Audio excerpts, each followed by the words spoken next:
Naitra maitha panwai Naitra maitha panwai Puz mohabbat bograo panwai. Assalamu alaikum wa rahmatullahi wa barakatuh. محترم و مکرم سامعین کرام، آج میں دل کے ایک بوجھ کے ساتھ آپ کے ساتھ حاضر ہوا ہوں۔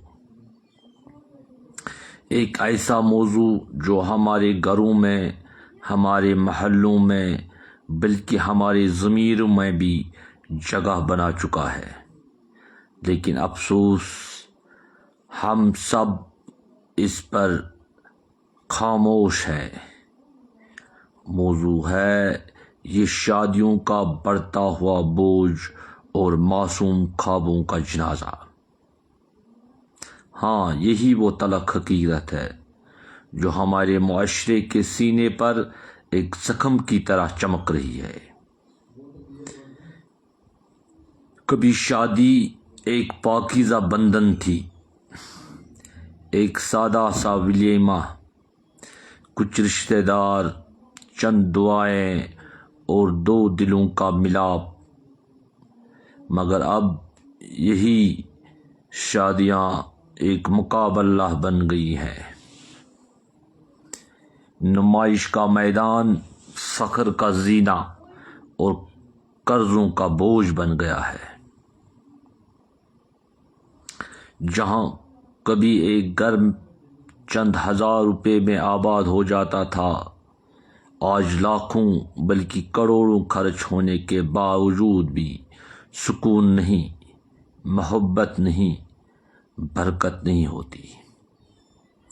کسی شاعر نے اس موضوع کو یوں اپنے الفاظوں میں قید کیا ہے، توجہ چاہتا ہوں: جن کے ہاتھوں میں کبھی حنا کے خواب تھے، جن کے ہاتھوں میں کبھی حنا کے خواب تھے، آج وہ ہاتھ تقدیر کے سوال بن گئے۔ وادی کشمیر میں جو اپنی سادگی، محبت اور خلوص کے لیے مشہور تھی، آج اس میں بھی نمود و نمائش کا سیلاب آ گیا ہے۔ جہیز کے نام پر ظلم، کھانوں کے مقابلے میں فخر، لباس کے تفاخر میں ریا اور شادیوں کے خرچ میں بے حسی۔ کتنی ہی بیٹیاں، کتنے ہی پاک دامن لڑکیاں جن کے ہاتھوں میں مہندی لگنے کی حسرت باقی ہے، جن کے لبوں پر دعائیں رکی ہوئی ہیں، جن کے دلوں میں امیدوں کے چراغ ٹھمٹھما رہے ہیں، آج بھی انتظار میں ہے،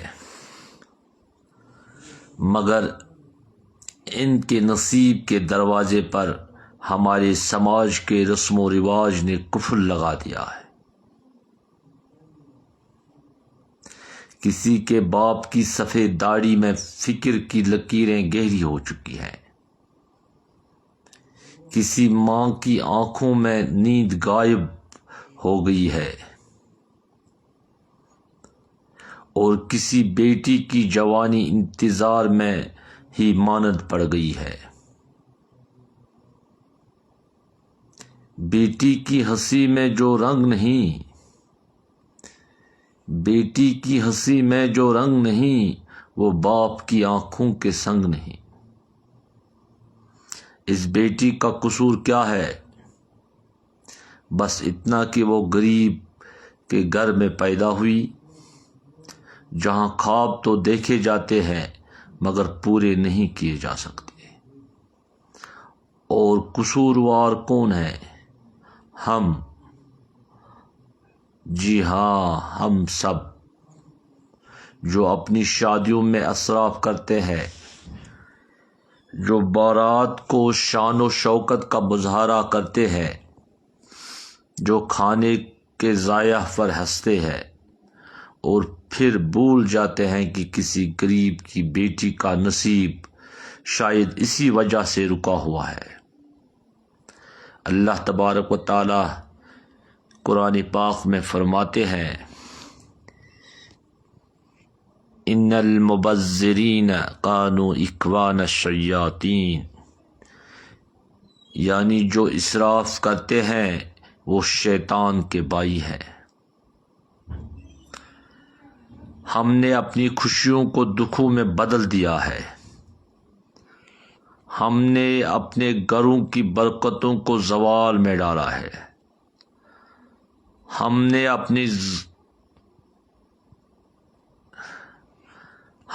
اپنی زمینوں کو بنجر کیا اور اپنے کاروبار کو کمزور، کیونکہ جب ہم انصاف نہیں کرتے، شکر ادا نہیں کرتے تو اللہ تبارک و تعالی نعمتیں چھین لیتا ہے۔ آج سوچنے کا وقت ہے، کیا یہ شان و شوکت، یہ دکھاوا کسی کی بیٹی کے خوابوں کی قیمت پر جائز ہے؟ کیا ہم اپنی اولادوں کے لیے بھی یہی بوجھ چھوڑنا چاہتے ہیں؟ خدا را سادگی کو اپنائے، سنت نبی صلی اللہ تعالی علیہ وسلم کو زندہ کرے، نکاح کو آسان بنائے تاکہ گناہ مشکل ہو جائے، شادی کو عبادت بنائے نمائش نہیں، دعاؤں سے گھر آباد کرے قرضوں سے نہیں، محبت، برکت اور خلوص واپس لائے تاکہ ہماری وادی پھر سے سکون، خوشی اور ایمان کی خوشبو سے مہک اٹھے۔ اے اللہ، ہم سب کو سمجھ، ہدایت اور احساس عطا فرما،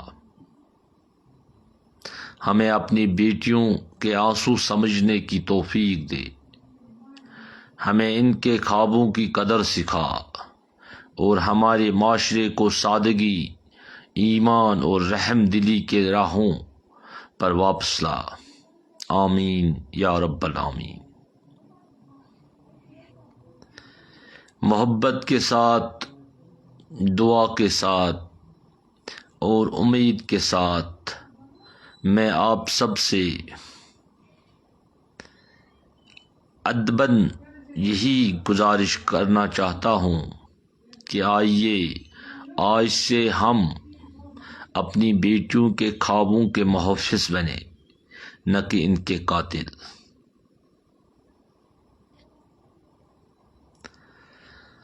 بہت جلد ایک نئے موضوع کے ساتھ ملتے ہیں، تب تک کے لیے دیجیے اپنے میزبان خادم محمد الطاف کو اجازت۔ اللہ نگہبان۔